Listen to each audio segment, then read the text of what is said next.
అందరికీ good evening. ఇవాళ నేను మైదా పిండితో ఒక స్నాక్ ప్రిపేర్ చేయబోతున్నానండి. మేమైతే వాటిని నమక్ పేడాలని అంటాము. మీరేమంటారో కామెంట్ బాక్స్లో చెప్పండి. దానికి కావాల్సిన ఇంగ్రీడియంట్స్ ఫస్ట్ ఆఫ్ ఆల్ మైదా ఇష్టం లేని వాళ్ళు గోధుమ పిండిని కూడా రీప్లేస్ చేసుకోవచ్చు. కానీ మైదాతో టెక్స్చర్ అది బాగా వస్తుందండి, క్రిస్పీనెస్, టేస్ట్ అనంతా. ఇంకా కొంచెం ఓమా, ఇంకా బొంబాయి రవ్వ అంటారు కదా, ఉప్మా రవ్వ, సన్న ఉప్మా రవ్వ, ఇంకా కొంచెం ఉప్పు, ఇంకా కరగబెట్టుకున్న నెయ్యి అండి. ఇంతే. ఈ ఒక 4 సింపుల్ ఇంగ్రీడియంట్స్తో మంచి స్నాక్ ప్రిపేర్ అవుతుందండి. పిల్లలకి చాలా ఇష్టంగా తినేలాగా ఉంటుంది. ప్రాసెస్లోకి వెళ్ళిపోదాం ఇంకా. సో ఇప్పుడు ప్రాసెస్లోకి వెళ్ళిపోదాం. ఫస్ట్ ఆఫ్ ఆల్ నేను మైదా పిండి తీసుకుంటున్నానండి. మనకి ఇష్టమున్న క్వాంటిటీలో మైదా పిండి తీసేసుకొని దాంట్లోకి సరిపడా సాల్ట్ అండి. నేనైతే కొంచెం బాగానే వేసుకుంటున్నాను, ఎందుకంటే ఇది సాల్ట్ స్నాక్ కాబట్టి. ఇంకా కొంచెం బొంబాయి రవ్వ ఎక్కువైనా పర్వాలేదండి. ఇది ఏంటంటే క్రిస్పీనెస్ యాడ్ చేస్తుంది. సో ఇంకొంచెం కూడా వేసుకోవచ్చు బొంబాయి రవ్వ. మనము టెక్స్చర్ చూసుకొని యాడ్ చేసుకోవచ్చు. ఏంటంటే వెట్నెస్ ఉన్నా కూడా. ఇంకా ఇది కొంచెం ఓమా ఉంది కదా, కొంచెం ఇట్లా వేళ్ళతో క్రష్ చేసేసుకొని, మీకు ఓమా ఇష్టం లేకపోతే జీలకర్ర కూడా యాడ్ చేసుకోవచ్చు అండి. ఓమా ఏంటంటే మనకి డైజెషన్కి బాగుంటుంది, ఎందుకంటే ఇది మైదాతో చేసిన స్నాక్ కాబట్టి. సో ఓమా నేను ఎక్కువ వేసుకుంటున్నాను. ఇది వింటర్, ఇంకా పిల్లలు తింటారు, హెల్త్కి ఎలాగో మంచిదే కాబట్టి.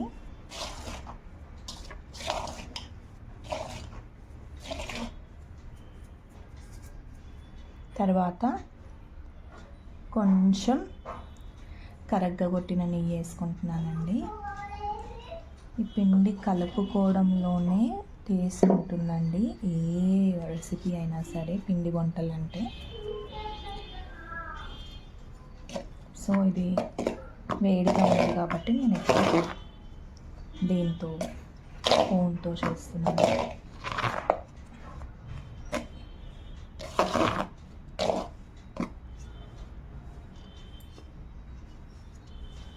ఉండలు లేకుండా బాగా కలుపుకోవాలండి. ఇంకా సరిపడంత కొంచెం నెయ్యి వేసుకొని తర్వాత వాటర్ కూడా యాడ్ చేసుకోవచ్చు. నెయ్యి ఫస్ట్ పిండికి పట్టించేసి తర్వాత కొంచెం వాటర్ వేసుకొని, మనం చపాతీ పిండి చేసుకుంటాం కదా, దానికన్నా కొంచెం సాఫ్ట్గా చేసుకోవాలి. చూసారు కదా, ఈ నెయ్యి అంతా బాగా పట్టేలాగా ఉండలు లేకుండా కలిపేసుకున్నాను ఫస్ట్ నేను పిండికి.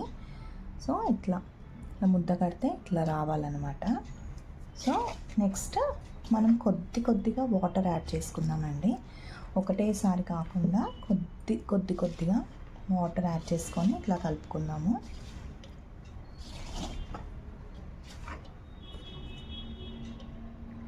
ఇందులో మైదా ఇంకా గీ ఉంది కాబట్టి ఉప్పు కొంచెం బాగానే పడుతుందండి. గీ సప్ప పడేస్తుంది కదా సాల్ట్ని. కానీ చాలా ఈజీ రెసిపీ అండి, తొందరగా కూడా అయిపోతుంది.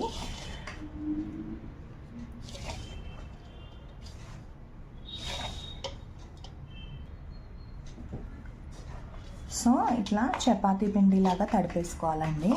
బాగా తడిపేసుకున్నాక సాఫ్ట్గా ఇంకా కొంతసేపు పక్కన పెట్టేయాలండి. కలపకుండా ఒక 10 to 15 minutes అట్లా పక్కన మూత పెట్టేసి పక్కన పెట్టేయాలి. అప్పుడు చపాతీ పిండి బాగా అంటుంది.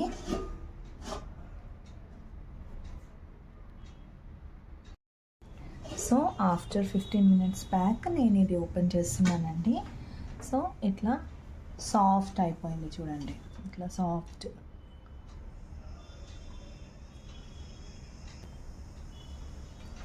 సో ఇప్పుడు దీన్ని మళ్ళీ ఒకసారి ఇట్లా గట్టిగా మంచిగా పిసుక్కొని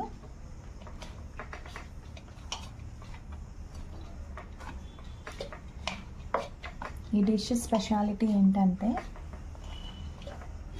ఈజీగా తినేస్తూనే ఉంటామన్నమాట ఆగకుండా. ఇంకా చేయడం కూడా చాలా ఈజీ అండి. మనకు చూస్తే ఇంత పిండే అనిపిస్తుంది కానీ చాలా లెస్ టైంలో మనం కంప్లీట్ చేసేయచ్చు ఈ డిష్. సో ఇట్లా చపాతీ ముద్దల్లాగా ఇట్లా అన్ని ముద్దలు చేసి పెట్టుకుందాము. తర్వాత సేమ్ చపాతీ రోల్ చేసుకుంటాం కదా, చపాతీ బెల్లాంచుకుంటాం కదా, అట్లానే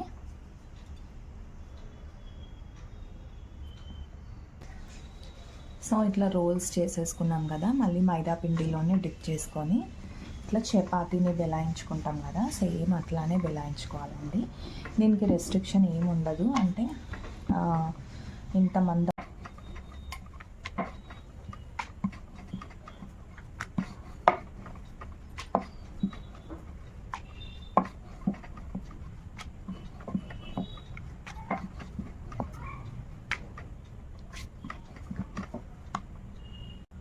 సో దీనికైతే షేప్తో అవసరం లేదండి, ఎందుకంటే మనం ఎట్లాగో మళ్ళీ కట్ చేసుకోవాల్సిందే. సో ఇట్లా వర్టికల్గా స్ట్రైట్గా కట్ చేసేసుకొని నెక్స్ట్ కొంచెం క్రాస్గా హారిజాంటల్గా కట్ చేసేసుకుందాం. నేనైతే ఇట్లా డైమండ్ షేప్ ప్రిఫర్ చేస్తానండి. మన ఇష్టం ఉన్న షేప్స్లో కట్ చేసుకోవచ్చు. సో ఇట్లా చేసేసుకొని నేను ఒక ప్లేట్లో ఇట్లా వేసేసుకుంటాను. ఇవి ఆరాల్సిన అవసరం ఏం లేదండి, ఇమీడియట్గా కూడా మనం డీప్ ఫ్రై చేసేసుకోవచ్చు. ఇట్లా అతుక్కున్నాయి అని కూడా ఏం టెన్షన్ లేదు, నూనెలో వేయగానే విడిపోతాయి అన్నమాట మళ్ళీ.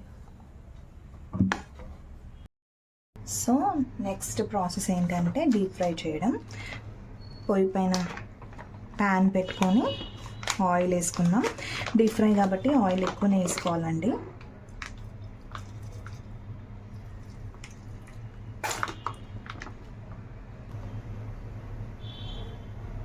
సో ఆయిల్ వేడైందండి. ఇప్పుడు మనం ఇవి ఏవైతే మనం కట్ చేసి పెట్టుకున్నామో ఇందులో వేసేయడమే.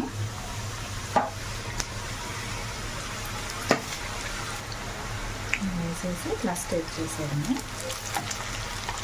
కొంచెం మీడియం ఫ్లేమ్లో పెట్టుకుంటే బాగా కాలుతాయండి.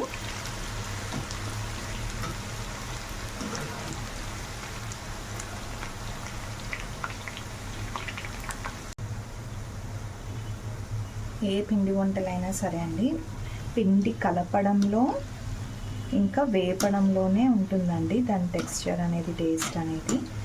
ఈ రెండింటి దగ్గర కొంచెం తేడా చేసినా కూడా అంతే, ఇంకా వేస్ట్ అండి, రెసిపీ మొత్తం వేస్ట్. ఇంకా సో కొంచెం పేషెన్స్ ఉండాలి.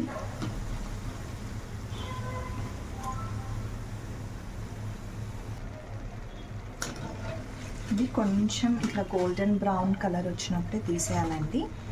తీసి పక్కన గిన్నెలో వేసుకున్న తర్వాత దీని కలర్ అనేది చేంజ్ అవుతుంది, డార్క్ కలర్ వచ్చేస్తుంది తీసిన తర్వాత.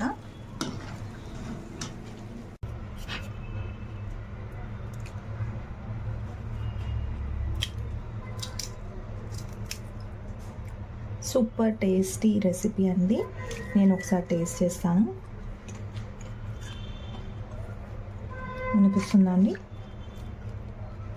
ఉప్పు అన్నీ కరెక్ట్గా సరిపోయాయండి. గీ టేస్ట్ అయితే చాలా బాగా వస్తుంది,